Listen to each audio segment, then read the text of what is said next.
Hey Ghee fam, welcome back to Spill the Ghee where we serve the hottest tea.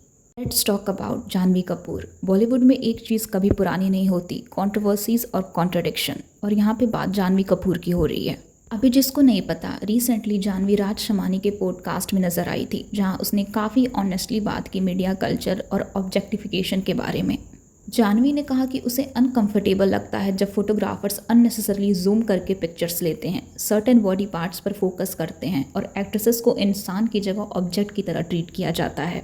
और honestly इस point से काफ़ी लोग agree भी करते हैं। चाहे कोई एक्ट्रेस हो या कोई भी पब्लिक फिगर, किसी को भी अननेसेसरली ऑब्जेक्टिफाई करना सही नहीं है। लेकिन यहाँ से शुरू होता है वो डिस्कशन जिसके बारे में इंटरनेट अब बात कर रहा है, क्योंकि पॉडकास्ट के कुछ ही टाइम बाद पेडी मूवी का प्रमोशनल कंटेंट सामने आया। रामचरण की film huge scale project, south cinema का एक और बिग रिलीज। लेकिन जैसे ही ट्रेलर और सॉन्ग्स आए, ऑडियंस का एक ही रिएक्शन था, एक ही सवाल था, जानवी कपूर का रोल एग्जैक्टली है क्या। जो फुटेज अब तक देखने को मिली है उसमें स्टोरी क्लियरली रामचरण के कैरेक्टर के अराउंड रिवॉल्व करती नजर आ रही है। जानवी का स्क्रीन टाइम कंपैरेटिवली काफ़ी लिमिटेड लग रहा है और जितने भी सीन्स दिखाए गए हैं उनमें भी कैरेक्टर की डेप्थ या इम्पोर्टेंस से ज़्यादा फोकस ग्लैमर और विजुअल अपील पर नज़र आ रहा है। अब यही ऑडियंस को कॉन्ट्रडिक्शन फील हो रहा है। एक तरफ आप इंटरव्यूज़ और पॉडकास्ट में ऑब्जेक्टिफिकेशन के अगेंस्ट बात करते हो, दूसरी तरफ आप ऐसे प्रोजेक्ट साइन करते हो जहां ऑडियंस को लग रहा है कि आपके कैरेक्टर को प्राइमरीली ग्लैमर कंटेंट के लिए यूज़ किया जा रहा है। तो नेचुरली लोग पूछ रहे हैं, अगर आपको ये चीज़ इतनी प्रॉब्लमेटिक लगती है तो फिर ऐसे रोल्स चूज़ क्यों किए जा रहे हैं। ऑडियंस ट्रेलर और सॉन्ग्स के बेसिस पर ही परसेप्शन बनाती है और अभी जो परसेप्शन बन रहा है वो जानवी के फेवर में नहीं लग रहा।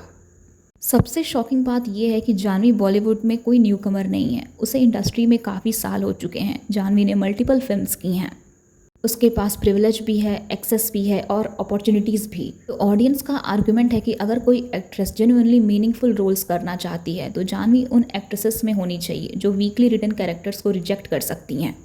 इंटरनेट पर लोग कंपेयर कर रहे हैं कि आज के टाइम में फीमेल लीड फिल्म्स भी बन रही हैं, स्ट्रॉन्ग सपोर्टिंग कैरेक्टर्स भी लिखे जा रहे हैं, तो फिर बार बार ऐसे रोल्स क्यों चूज़ किए जा रहे हैं जहां कैरेक्टर का कंट्रीब्यूशन स्टोरी में मिनिमल लगता है। कुछ लोग तो ये भी कह रहे हैं कि बॉलीवुड में जब जानवी को एक्टिंग के बेसिस पर कंसिस्टेंट अप्रिशिएशन नहीं मिला तो अब साउथ कमर्शियल सिनेमा का रूट चूज़ किया जा रहा है और कमर्शियल सिनेमा में कई बार हीरोइन का रोल सिर्फ सॉन्ग्स और ग्लैमर तक लिमिटेड रह जाता है। और सच कहें तो ये सिर्फ जानवी कपूर का इशू नहीं है। इंडस्ट्री में कई एक्टर्स और एक्ट्रेसेस स्टेटमेंट्स कुछ और देते हैं और करियर चॉइसेस कुछ और रिफ्लेक्ट करती है। जब वर्ड्स और एक्शंस अलाइन नहीं करते तब ऑडियंस क्वेश्चन पूछती है और सोशल मीडिया के ज़माने में ऑडियंस पहले से ज़्यादा ऑब्जर्वेंट हो चुकी है। लोगों का कहना है कि अगर आप ऑब्जेक्टिफिकेशन के अगेंस्ट स्टैंड लेते हो तो ऑडियंस नेचुरली एक्सपेक्ट करेगी कि आप अपने प्रोजेक्ट्स में भी उस आइडियोलॉजी को रिफ्लेक्ट करो, क्योंकि पब्लिक स्टेटमेंट्स तभी पावरफुल लगती हैं जब वो प्रोफेशनल चॉइसेस में भी दिखती हैं। अभी कुछ लोग बोलेंगे कि एक्ट्रेस का ग्लैमरस रोल करना और ऑब्जेक्टिफाई होना दो अलग चीज़ें हैं। ग्लैमर स्क्रीन प्रेजेंस का पार्ट हो सकता है, लेकिन ऑब्जेक्टिफिकेशन तब होती है जब कैरेक्टर की इंडिविजुअलिटी और इम्पोर्टेंस खत्म करके सिर्फ अपीयरेंस पर फोकस किया जाए।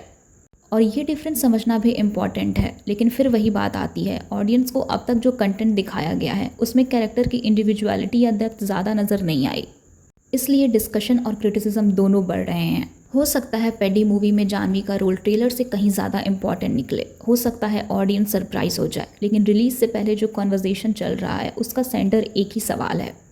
अगर आप ऑब्जेक्टिफिकेशन के खिलाफ इतनी स्ट्रांगली बोलते हो तो फिर ऑडियंस को बार बार ऐसे प्रोजेक्ट्स क्यों दिख रहे हैं जहां आपका रोल सिर्फ ग्लैमर पीस जैसा लगता है।